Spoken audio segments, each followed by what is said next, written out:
میں اپنے نوجوانوں کو کہہ رہا ہوں, میں اپنی خواتین کو کہہ رہا ہوں, میں اپنے بزرگوں کو کہہ رہا ہوں, میں اپنے بچوں کو کہہ رہا ہوں کہ اپنی جب تک آپ نے اپنے انصاف اور آزادی کے لیے جدوجہد نہ کی, ہمارے ملک کا کوئی مستقبل نہیں ہے.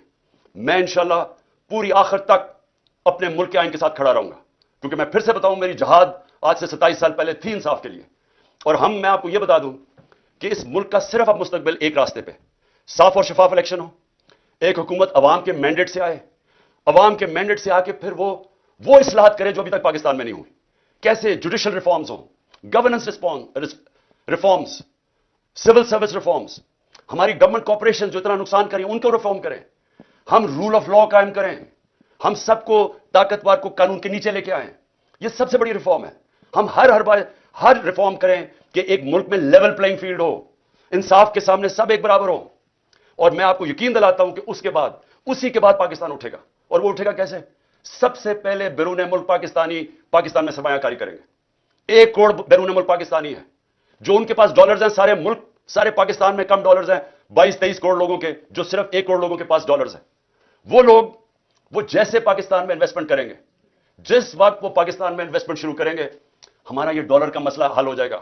ہم جو اس وقت سارا وقت کبھی کہاں پیسے مانگتے پھر رہے ہیں, یہ مسئلہ تب حل ہوگا جب اپنا پہلے ہم ملک کا نظام ٹھیک کریں, اور اس کے بعد ایک وہ ماحول بنائیں جس میں سرمایہ کاری ہو. اور وہ سرمایہ کاری کے ماحول کے اندر جو سب سے پہلے اس ملک میں سرمایہ کرے گا وہ بیرون ملک پاکستانی ہے. پھر باہر سے سرمایہ کاری ہوگی. ہندوستان اور چائنا, یہ دونوں جب ان کی ترقی شروع ہوئی تھی تو سب سے پہلے انہوں نے ماحول بنایا تھا کہ ان کے اپنے لوگ جو باہر بیٹھے ہوئے تھے, ہندوستان سے لوگ باہر, جو چائنا سے لوگ باہر, پہلے انہوں نے اپنے ملک پہ سرمایہ کاری کی تھی, پھر دنیا سے سرمایہ کار آئے تھے. ہمارا اس وقت سب سے بڑا مسئلہ یہ ہے کہ 140 ملکوں میں سے پاکستان کا رول آف لا یعنی انصاف کے نظام میں ہم 129 ہیں. جب ہم 129 رہیں گے تو یہاں سرمایہ کاری کوئی نہیں کرنے لگا. وہی پاکستانی جا کے دبئی میں پراپرٹی لے لیتے ہیں, وہی پاکستانی بزنس دبئی میں کرتے ہیں, امریکہ, انگلینڈ, یورپ چلے جاتے ہیں. صرف 20,000 پاکستانیوں نے دبئی میں 10.4 ارب ڈالر کی پراپرٹی خریدی ہوئی ہے. صرف 20,000 پاکستانیوں نے 10.4 ارب ڈالر. آئی ایم ایف سے ہم 6 ارب ڈالر کے پیچھے اب ہر چیز ماننے کے لیے تیار ہے. اور امریکہ کے اندر صرف 16,000 جو پاکستانی امریکن ڈاکٹرز ہیں ان کی نیٹ ورتھ 200 ارب ڈالر ہے. وہاں لاکھوں پاکستانی ڈاکٹرز ہیں, پاکستانی ہیں, ہمیں Pakistani American. 10 top Pakistani American businessman, ان کی ورتھ 25 ارب ڈالر ہے. تو ہمارے ملک میں امیر ہمارے پاکستانی امیر ترین ہیں, باہر ہے پاکستان سے, یہاں بھی امیر ترین لوگ ہیں. لیکن جب تک وہ ماحول نہیں بنے گا سرمایہ کاری کا, پاکستان میں انویسٹمنٹ نہیں آئے گی. اور جب تک انویسٹمنٹ نہیں آئے گی ہم اسی طرح پھنسے رہیں گے جو آج ہم کبھی کہاں پیسے مانگتے ہیں اور کبھی کسی کو سے جا کے بھیک مانگتے ہیں اور اپنی عزت بھی کھو بیٹھتے ہیں. وہ خوددار ملک جو کہ علامہ اقبال کی سوچ تھی, جو قائد اعظم ہمارے خوددار لیڈر تھے, وہ بنانے کے لیے سب سے پہلا قدم رول آف لا ہے, قانون کی حکمرانی ہے. میں آخر میں یہ آپ کو بتا دوں کہ ہم سب الیکشن کی تیاری کر رہے ہیں. ہم نے اپنی الیکشن کی تیاری شروع کر دی ہے. کل سے میں جتنے بھی اپنے آہستہ سب جو ٹکٹ کے ایسپیرنٹس ہیں, جو کینڈیڈیٹس ہیں, ان کے کل سے میں انٹرویو شروع کرنے لگا ہوں. اور انشاءاللہ 10 دنوں تک میں پورے ٹکٹس فائنلائز کر لوں گا, کیونکہ ہم پوری الیکشن کی تیاری کر رہے ہیں. اور اپنی قوم کو بھی میں کہتا ہوں آپ نے بھی پورا الیکشن کی تیاری کرنی ہے. اور ہم نے کسی صورت کوئی بھی انہوں نے کوشش کی الیکشن سے بھاگنے کی, ہم ساری قوم ان کو بھاگنے نہیں دے گی. پاکستان زندہ باد.